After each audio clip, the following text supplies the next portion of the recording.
There comes a moment in life when many people feel a strange kind of weight pressing on their chest. It's not physical pain, but an invisible heaviness. A fatigue that doesn't come from work alone, but from something deeper.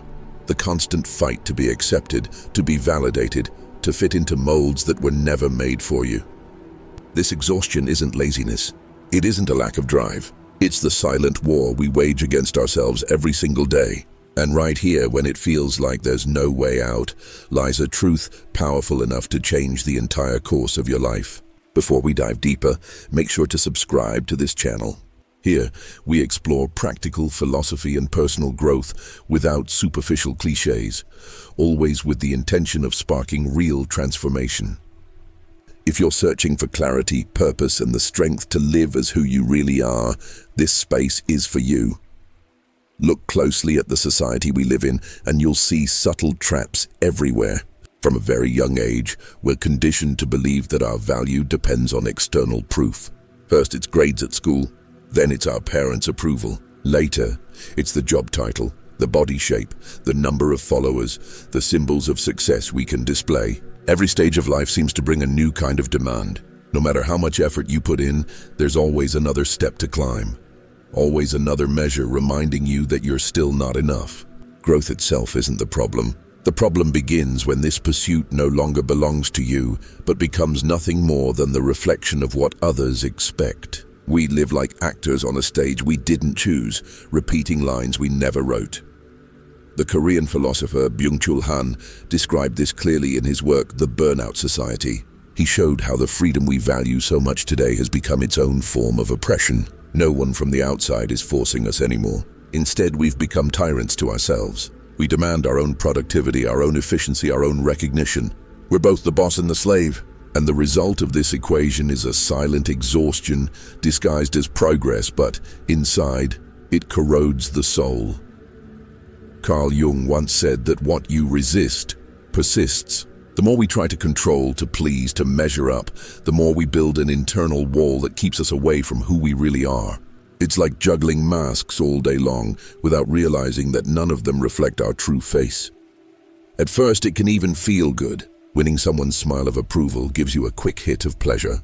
But with time, this constant effort becomes unsustainable and the emptiness shows up. The soul doesn't run dry from a lack of achievements. It runs dry from having too many that have no real meaning. The most critical part of this story is that almost no one prepares us for this invisible prison. We grow up believing that caring about everything and everyone is a sign of responsibility, maturity, even love. But is that really true? Or have we been conditioned to confuse obedience with virtue? When someone cares too much about what others think, that's not love. That's self-erasure. That's not living. That's surviving for external validation. Think about the times you've given up on a true choice just to avoid disappointing someone. At work, how many times have you accepted tasks you didn't want because you didn't want to look careless? How many times in social circles have you laughed at jokes you didn't find funny or stayed silent when you wanted to speak up just to keep the peace? How many times in relationships have you settled for crumbs of attention because you were afraid of being rejected? These small concessions, repeated day after day, build an entire life. And little by little, you stop knowing where your truth ends and where the character you invented to please others begins. This prison has visible consequences: constant anxiety, the sense of emptiness, existential crises. Some people call it burnout, others depression, others identity crisis. In the end, all those names point back to the same root: living a life that isn't your own. The Stoic Marcus Aurelius warned us, it is foolish to try to please everyone. It is wiser to live in harmony with your own nature. But how do you do that in a world that seems to demand the opposite? How do you stay true to yourself when every voice around you is telling you to fit in? The first answer is tough but liberating. You must stop. Not stop living, but stop pretending. Stop carrying burdens that aren't yours. Stop fighting battles that don't belong to you. Stop forcing yourself to be someone you don't recognize in the mirror. Stopping isn't giving up, it's returning to yourself. When the mask falls, when the character disappears, an emptiness shows up. That emptiness is scary, but it's also the space where a new construction, a true one can finally begin. This is the starting point of a journey, and a journey rarely begins peacefully. It forces you to face deep fears, the fear of rejection, the fear of losing bonds, the fear of disappointing those you love. These fears are real, but they are also chains. Chains that keep you tied to a place that doesn't belong to you. The moment you start to recognize them, you've already taken the first step. Awareness is the beginning of liberation. This is the moment when philosophy stops being theory and becomes practice. When you realize that the problem isn't out there but inside, everything changes. The world may still demand masks, but you begin to choose which ones to wear, or if you'll wear any at all. That choice, simple but courageous, marks the beginning of a new life. A life that doesn't need constant applause because it has found its own satisfaction within. That is the true starting point. The moment when someone tired of living for others starts asking, what's the real cost of staying on this path? Is it worth living an entire life just to please? Is it worth erasing who I am for temporary approval? These questions don't bring immediate answers, but they open cracks where truth begins to shine through. And once truth enters, there is no way back. From the very beginning, we are taught to put on masks. A child who cries is called weak. A child who asks too many questions is silenced. A child who shows anger is punished. Slowly, that child learns an unspoken rule. To be loved, they must hide parts of themselves. And so the persona is born. Carl Jung called it the social mask. The persona is not evil by nature. It helps us survive, interact, and build relationships.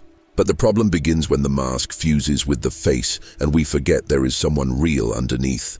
That is the central conflict of modern life. Confusing survival with authenticity. As adults, this process becomes even more intense. The pressure for constant performance pushes us into a cycle of self-exploitation. Byung-Chul Han described this with striking clarity. In today's world, no boss needs to stand over us with a whip because we whip ourselves. We demand more work from ourselves, more perfection, more efficiency. We are both prison guards and prisoners. We never rest because there is always one more goal to achieve, one more milestone to conquer, one more comparison reminding us that we are still not enough. This cycle doesn't begin with grand choices but with small concessions. You accept a job you dislike because it seems safe. You stay in a relationship that drains you because the idea of loneliness terrifies you. You keep silent in the face of unfairness because you don't want to be seen as difficult. Each yes you say against your own will buries a piece of your real self. Until, one day, the person looking back at you in the mirror feels like a stranger. The consequences aren't only psychological, they manifest in the body. Anxiety that won't let you sleep, a heart that races even in silence, the nagging feeling that you are always late, even when there's nothing urgent, the creeping fog of depression, not as temporary sadness but as a deep exhaustion that drains meaning from everything. We give these states different names: burnout, identity crisis, existential dread.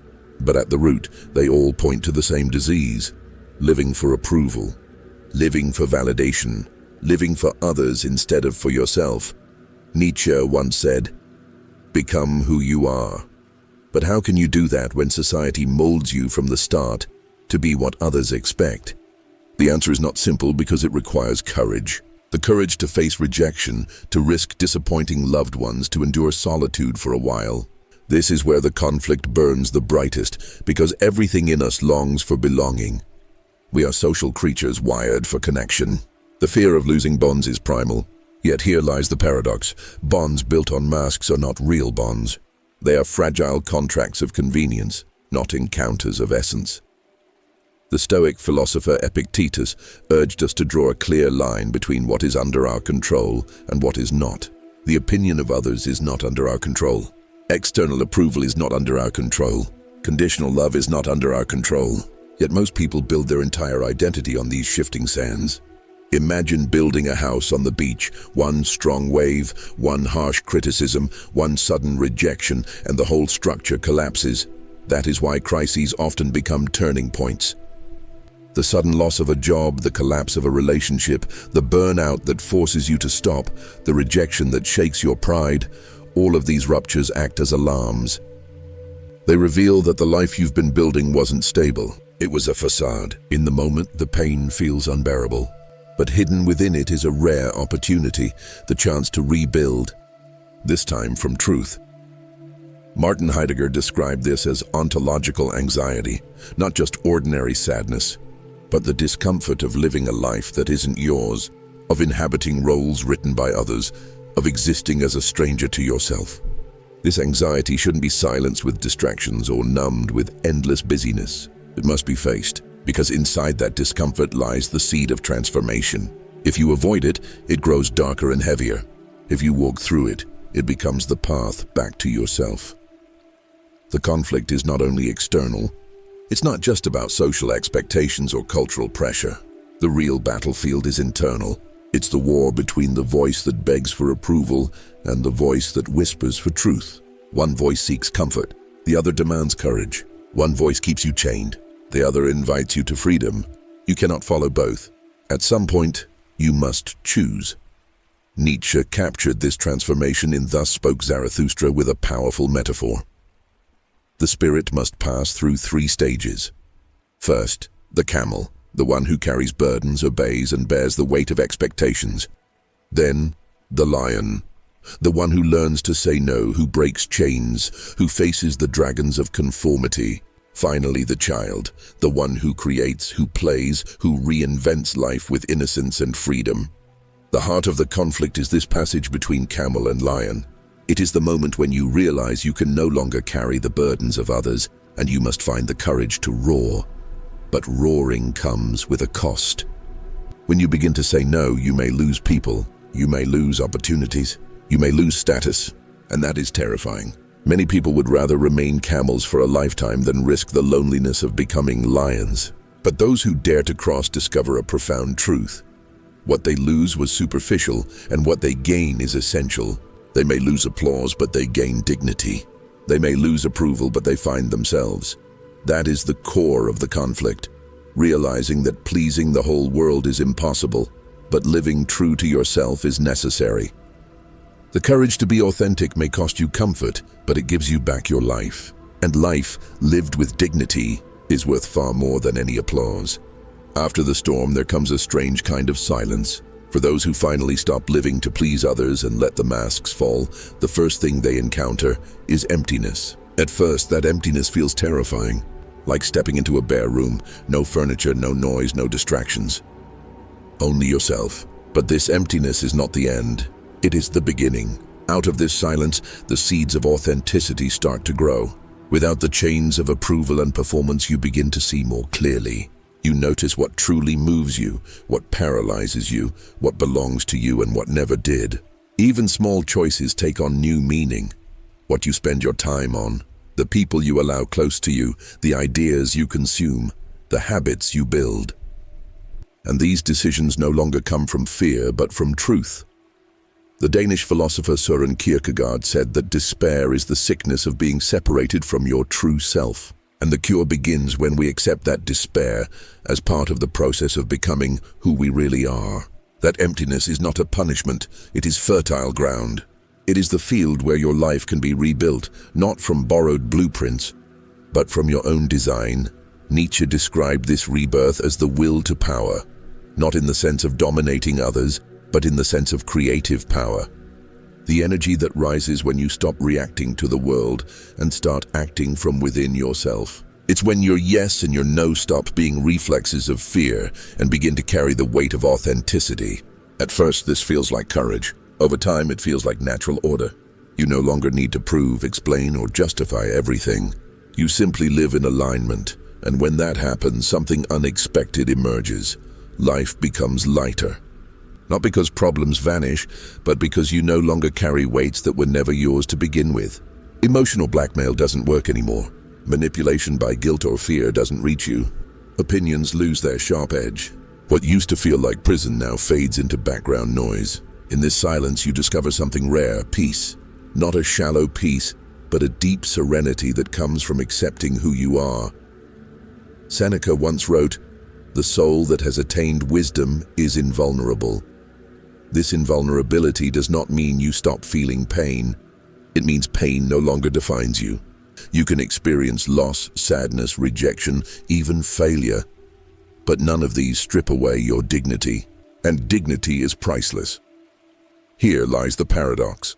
The moment you stop caring about superficial validation, you begin to care more deeply about what actually matters. You care about the essential. You care about the people who see you without masks. You care about the work that reflects your truth. You care about habits that nurture your mind and your body. You care about building something meaningful, not something that just looks impressive. In that place, relationships shift. They become fewer, but deeper. They stop being contracts of convenience and start becoming connections of essence. Plotinus described self-knowledge as a return to the origin, to the one, not in a religious sense, but as a metaphor for reconnecting with the essence you lost along the way. The masks fall, the illusions collapse, and you find yourself face to face with the raw core of who you are. That return is the real freedom, not freedom as the absence of all rules, but freedom as the conscious ability to choose your rules. Not freedom as indifference, but freedom as alignment. This freedom may feel lonely at first. When you stop performing for approval, many people drift away. They may not understand. They may not want the version of you that no longer bends to please. But the solitude that follows soon transforms into solitude with meaning, a kind of inner company that strengthens you. And slowly new people arrive. People who resonate with your truth, not your mask. People who connect with your essence, not your performance. Those connections are rare, but they are solid. What's even more surprising is that when you stop chasing validation, you begin attracting opportunities you never imagined. The clarity of authenticity is magnetic. It doesn't please everyone, but it draws the right ones. Life stops being a frantic race and becomes a conscious walk. There is rhythm. There are pauses. There is direction. In the end, this path is not about becoming someone new. It's about returning to who you always were before you got lost in expectations. The child who once laughed freely, who once cried without shame, who once asked questions without fear, that child is still there waiting for you. The journey is about peeling away the layers until you meet them again. This is not a one-time event. It's a continuous process. There will be setbacks. There will be moments when the old urge to please returns. But every time you choose authenticity, you lay one more brick in the foundation of a life that won't collapse at the first criticism. A house built on dignity, not on shifting sand. For centuries, philosophy has pointed to this same truth. Marcus Aurelius reminded us that living in harmony with our own nature is wiser than chasing the approval of others. Epictetus urged us to let go of what we cannot control, most importantly, the opinions of others. Jung reminded us that what we resist within ourselves persists, and only when we accept our shadow do we transform. All of them, from different times and traditions, pointed in the same direction. The courage to be yourself is the root of any full life. And now, after everything we've explored, the question rests with you. Are you willing to pay the price of authenticity? Are you ready to set down the burdens that don't belong to you and live the life that truly does? The price may be high. You may lose applause. You may lose comfort. But what you gain is irreplaceable. Yourself. If you've stayed with me until now, I'd like you to mark it in the comments. Write, I choose authenticity.